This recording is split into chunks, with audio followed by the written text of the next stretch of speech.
another episode of GovTech Today. I'm Russell Lowery. And I'm Jen SaHa. And together we're going to try and bridge the gap between .com and .gov. Today we're teeing up what may sound not so controversial to our .com listeners, and to our .gov listeners, it is certainly controversial, and that is the steps and efforts underway to eliminate the work from home or change the work from home policies that we've had in place. For the benefit of our listeners who may be less familiar with California, why don't you just give us what was the state of work from home pre-COVID? Pre-COVID, it was very rare that people could work from home. Anywhere in the state, 200,000 plus employees. Pretty much, yeah. It's butts and seats, unless you have like a field work type of job. You know, Caltrans, the workers along the freeway, obviously they can work from home. They can go directly to their work site in the morning, wherever that may be. You have caseworkers, field workers. Basically, we're exempt from that. They don't have to come to an office every day. But pretty much everyone else, work from the office. We don't even have the infrastructure to allow you to work from home. I had the experience of helping to lead a state agency and sales and use tax auditors, and everyone was really careful to document that they were still coming into the office, and when they had a field visit or an office, they would document where they were, and that was a real rarity in state government. So. And then COVID hit, and we almost need a BC before COVID Yep. and then after COVID. What was the state's response to COVID, and how did that impact work from home? I mean, overnight, we went to 90% of the state's workforce working from home. And, you know, it had technological challenges, it had commute challenges, it had management challenges. Pretty much the only people that were still coming to work is if you were like a corrections officer or a highway patrolman, or you worked in a state hospital. I mean, those mandatory health and safety jobs still had to go to their workplaces, but everyone else, stay home, please, and stay healthy. So overnight, the governor issues the order. I remember it very dramatically. I had an exception where I worked, and I worked downtown surrounded by state workers, and it was eerie ghost town for at least 18 months in downtown Sacramento. It feels like it's slowly coming back. The pace and the volume have picked up, certainly with the legislature and some of the lobbyists and that community. But you can tell that the volume of state workers is still way down, but that's starting to change. It's definitely changing in 2024 for a number of state agencies, and it's gonna become, there's gonna be a tipping point where it's gonna be everybody.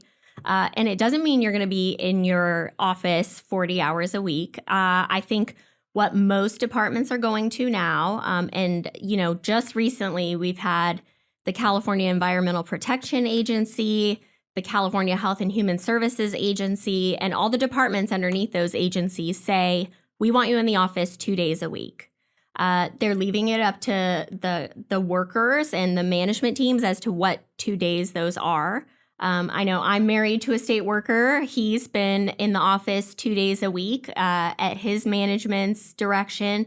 So 2 days a week seems to be the sort of... Has anyone given a rationale for the 2 day? So Health and Human Services, their secretary, Dr. Galley, put out a memo.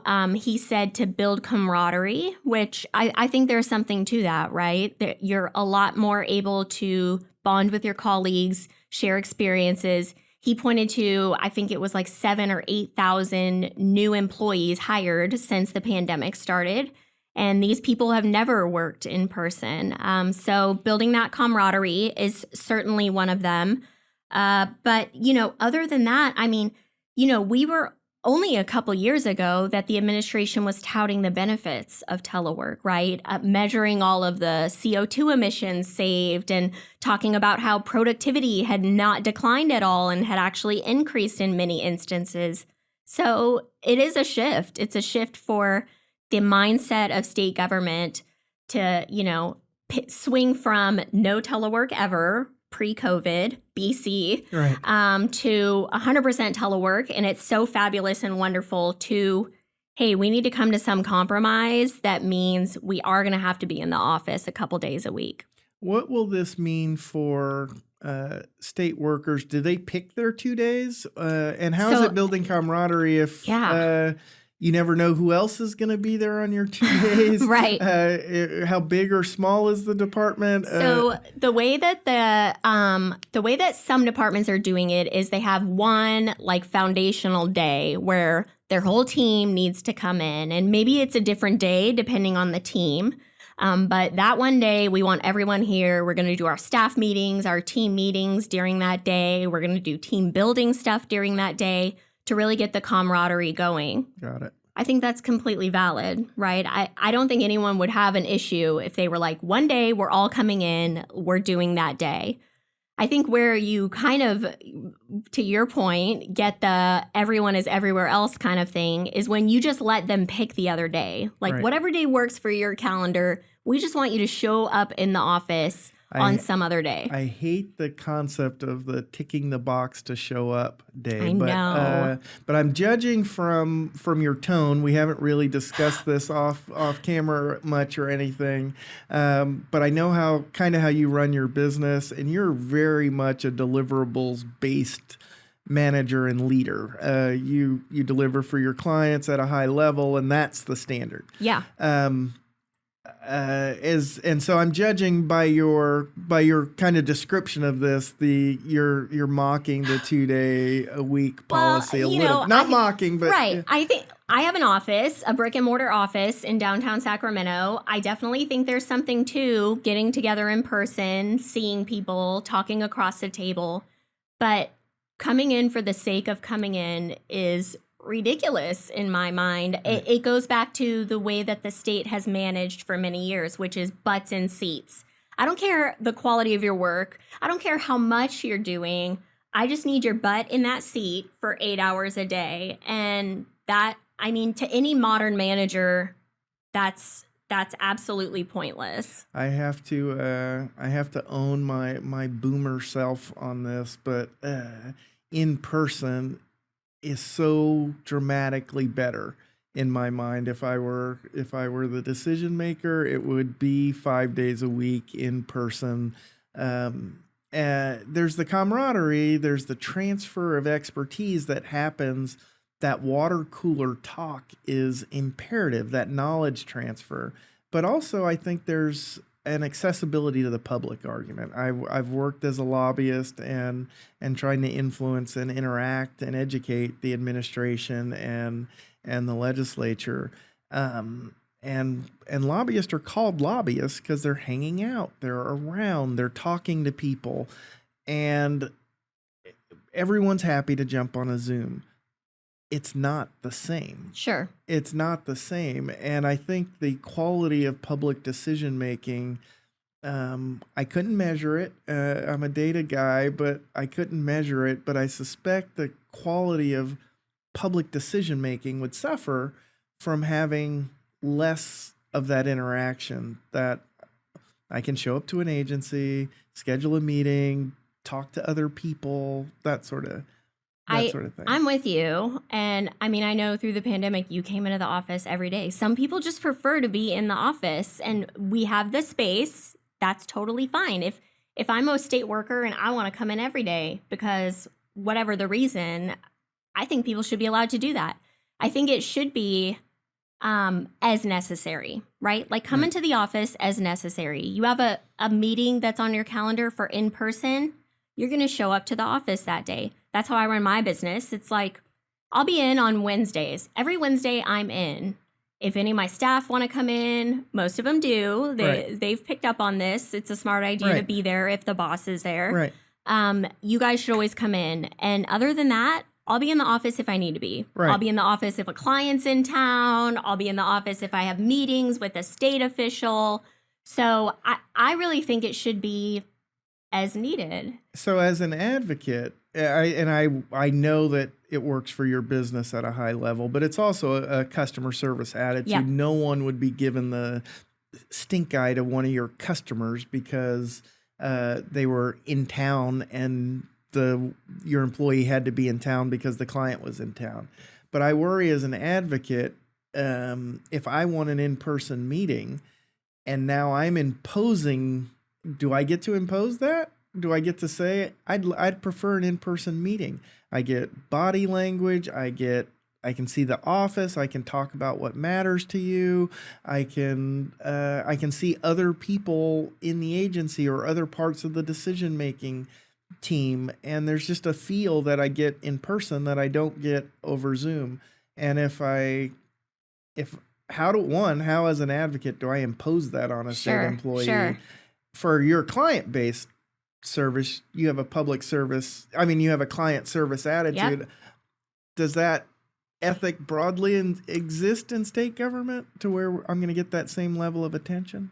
I mean, I think, look, they're going to be in the office at least 2 days a week as of right now. Right. Their telework stipends are proposed to be eliminated in this budget. There isn't a lot of negotiation and power that the unions even have. The state is required to notify the unions that they're changing this policy, but they can meet, they can confer about it, but they don't have veto rights on the state requiring their workers to be in the office 2 days a week. So you're going to hit them in the office at least 2 days a week. I always love meeting them where they are, whether that's I got to drive to El Dorado Hills on Thursday to meet with a state employee, right? Because that's where he lives, and we're going to get coffee in the area, and I'm happy to do that, right? I'd rather do that, to be honest. I think anybody is meet Right. them where they are. They live in Elk Grove.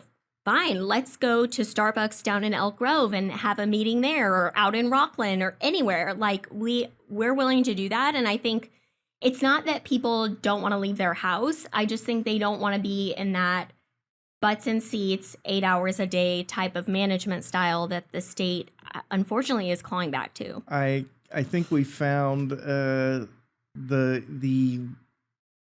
perfect unity between the two positions. I think there's no benefit to a butts and seats mentality, but I think there's a lot of utility toward a disposition to meet on how can we meet the goals and objectives. If somebody wants to meet at a coffee shop in El Dorado, that sounds wonderful to me, Yep. as opposed to in the office. One final thing, as we think about it, is the state investing in resources to train on how to manage a remote workforce? It's not the same.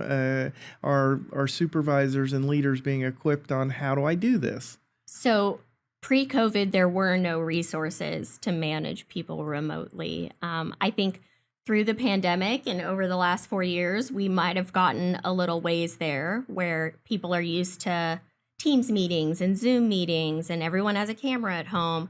But I do think there's still a learning curve that's going to come into play here that I'm not sure the state has fully adopted yet. We still have those managers that are making sure your Teams icon is on for, you're at your desk. So there is a lot, but it forces you to sort of manage by production and manage by output. And I think that's the way every state employee should be managed, frankly. So productivity has not declined. In the last 4 years, it's only gone up. And there's all of these other added benefits of we're saving commute time, we're saving CO2. I don't know why more of that isn't taken into account when these decision makers are looking at how often we're going to require people to be in the office. Well, I'm certainly going to pay closer attention to the state administration budget hearings this time around to see how that conversation goes. I expect the administration's going to get subjected to a few tough questions. There's going to be some questions for sure. Well, thanks, Jennifer. I appreciate the insight on the state workforce and the work from home issue. Hopefully, it works out for the benefit of both state employees and the residents they serve. Absolutely.